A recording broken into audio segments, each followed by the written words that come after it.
Bonjour, je suis Christelle Lozère, je suis maître de conférence en Histoire de l'Art HDR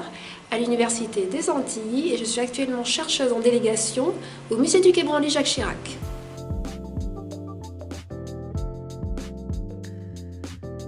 Au lycée, j'ai fait Histoire de l'Art en option et puis après j'ai fait une licence d'Histoire de l'Art à l'Université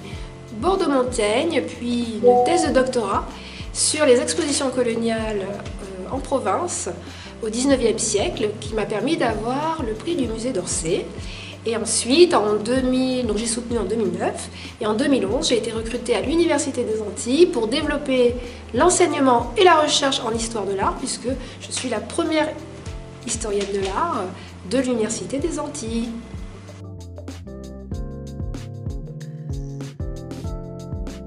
J'avais à cœur, puisque mon père est guadeloupéen,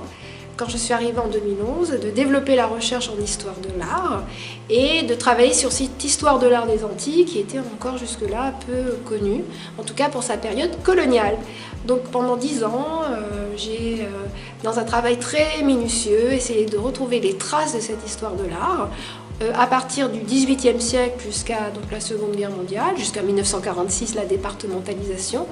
grâce à un dépouillement d'archives absolument minutieux, de presse, de catalogues, de découvertes aussi des collections, j'ai pu retrouver à peu près 600 artistes et 3500 œuvres et commencer à construire une temporalité des temps de cette histoire de l'art antillaise qui m'a amené l'année dernière à soutenir une HDR qui me permet donc de pouvoir encadrer désormais des doctorants et voilà, pour des thèses de doctorat.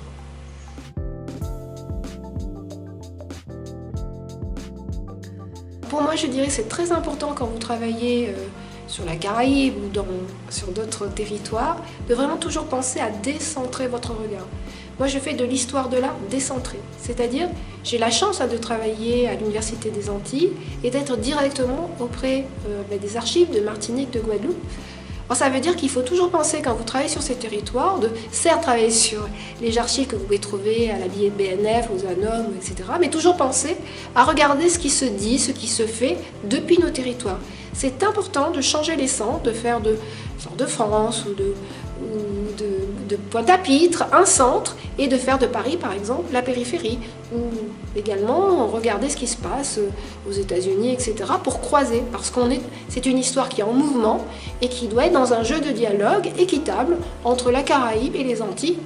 quand vous travaillez sur vos archives, afin de ne pas continuer, ou en tout cas de ne pas écrire une histoire de l'art depuis Paris qui donnerait la parole qu'aux archives administratives. Il faut savoir ce qui se passe vraiment dans nos territoires et croiser les regards. Donc histoire de l'art décentrée, horizontale et mondialisée. Ça, c'est vraiment le conseil que je donne aux étudiants.